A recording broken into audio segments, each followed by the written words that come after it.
Now, initially, the idea of living a sober lifestyle can feel pretty scary, quite intimidating, actually, because our brains immediately start to think about what we're going to miss out on and events that won't be the same anymore without alcohol. And for some of us, it even feels like giving up alcohol means giving up the idea of ever having fun again. But luckily, none of that is true. In fact, it's pretty much the opposite of the truth. I want to explain to you in this video what a sober lifestyle is really like. And keep watching because I'm also going to give you some pointers about how to take your sober lifestyle to the next level best life. For those of you who are new here, I'm Amber Hollingsworth. I'm a master addiction counselor. I've been helping people overcome addiction for more than 20 years now. I've seen people get sober every which kind of way you can imagine. And I can wholeheartedly tell you that once people get sober, they are much, much happier than they are when they are drinking. And it's not until you get a good distance from drinking that you can even see how much the alcohol has been impacting you. You don't even realize that it's making your anxiety worse, that it's making you feel depressed when you're not drinking, that it's messing up your sleep, it's zapping your motivation, your energy, it's making you irritable. And eventually you get to the point where you pretty much can't enjoy life activities without alcohol, which is a very crappy place to be. And once we start to get to this point, that's what gives us the idea that being sober means no more fun ever. But it actually means the opposite of that. Being sober means your brain can heal enough to have the neurochemical ability to experience fun and joy and pleasure in regular everyday stuff. Now, if you're just thinking about getting sober or you're early in the process, you're probably going to have a hard time believing that because your experience with being sober is probably synonymous with what it's like to be in withdrawal.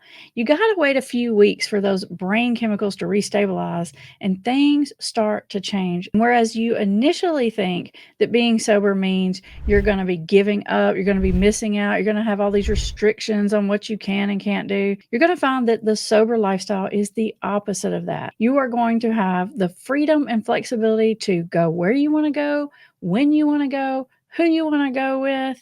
You don't have to plan anything around alcohol. For some of us, we don't even realize how much we're planning our life around alcohol. We plan the restaurants we're going to go to, the events we attend, our vacations, and not even just the big things like that, like our everyday route home from work, what we're going to do on the weekends. It's so easy for drinking to become our norm that we don't even realize that we're planning our whole life around alcohol. And once we can let go of having to do that, life is actually so much more simple. That's the thing that I hear most. For those of you who don't know me, my name is Amber Hollingsworth. I am a master addiction counselor, and I've been helping people overcome addictions for more than 20 years now, which means I've helped thousands of people get rid of their addictions. And pretty much every one of those people is a much happier person once they get sober. It's really interesting because, I have people showing up in my office telling me, they have a drinking problem, but they don't want to stop. They want to keep drinking. But when I'm talking to them about what's going on in their life, they're miserable. They're unhappy. They're unhappy in their relationship. They're unhappy in their job. They don't like themselves. They feel crummy. Their sleep's not good. They feel anxious and irritable. When you're in that position, it's really hard to see that it's the alcohol doing that to you because the only time you feel better from all that is when you drink. The sneaky little part is that the thing that's making you feel that way to begin with is the fact that you're drinking. That's the whole cycle of how you get stuck. And that's the crux of the matter. That's how we get stuck in this drinking cycle. If you do nothing in recovery other than just literally quit drinking, and you're going to feel like 75% better in 6 weeks, you're going to feel 80% better in 3 months, and a year out, you're going to feel like you are not even the same person anymore. You're going to find that when you're around other people drinking, you're going to be looking at them feeling sorry for them. That's right. I said it. You're going to be feeling sorry for the people that are drinking because you're going to be thinking, God, I know what they're going through. I know how they're going to feel tomorrow. I'm going to get up and I'm going to feel great. And I'm going to go do what I want to do with my day. I'm going to be on the top of my game in my career. I'm going to be a great parent.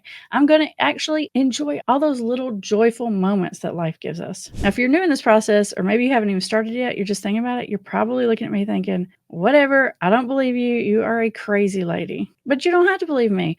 Go out and ask some people who are in recovery. Ask them if they're happier now than they used to be when they were drinking or using or whatever it is that they were doing. And if that doesn't work, ask yourself. Ask yourself how happy you are right now in the drinking cycle that you're stuck in. It's probably not that great. Now, I want to give you a few little tips on how to take an already really good sober lifestyle up a notch or two to fantastic. One of the things I think that helps a lot is actually doing what I call coming out of the recovery closet. That's right. Telling other people that you don't drink anymore. At first, that seems scarier than actually giving up the alcohol because we're so worried about what other people are going to think about the fact that we're not drinking. Yeah, it's a stigma. Not drinking is a stigma. People talk about the stigma of worrying if someone thinks you're an alcoholic, but the truth of it is we worry what our friends and family and coworkers are going to think that we don't drink. Once you get over that and you come out of the recovery closet and you're open with it, it's going to feel like a giant burden off your shoulders. You're going to get a lot of positive reinforcement. Instead of judgment and crooked side looks, you're going to get a lot of like, wow, that's impressive, or what's that like? And you'll get quite a few people that want to open up to you about their own drinking or someone they know and who needs help. Because you're going to be surprised when this happens, but there's a lot of people that you talk to and deal with on a daily basis that actually want to stop drinking. And they're going to want to know what your secret is. Now, the next thing you can do to take it up another notch is surround yourself with good people. Now, I mean this more than just in the typical recovery people, places, and things, right? Specifically, surround yourself with positive influences because we are affected by the mood, thoughts, and feelings of the people that we surround ourselves with. If you continue to surround yourself with people who drink heavily, a lot, regularly, you're going to find that they're anxious, depressed, mad at the world, resentful, feeling sorry for themselves. And guess what? That's going to rub off on you. Maybe it might not make you want to drink, but it might make you a more miserable person. And who wants that? Surround yourself with motivated, good human beings, and you'll go up another 10%. And if you want to go up even one more notch, then put a focus in your life on serving others. Now, that can be volunteer work, but there's a lot of ways to serve others that's not necessarily volunteer work.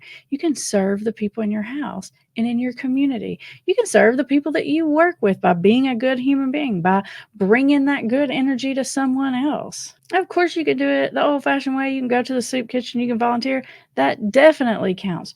But there are a lot of ways to do that just in how we interact with people on an everyday basis. When we can let go of being so self consumed and self conscious, we can actually start to focus on other people, which makes our energy change. And doing that will actually draw those good people to you. Now, I want to know, what's your experience with getting sober? Have you ever been sober for more than 3 months? If so, what is that like? So tell us what it's really like in the comments below. And if you want more videos like this, make sure and subscribe. And then I want you to watch this video titled, "What's It Really Like to Be Sober?"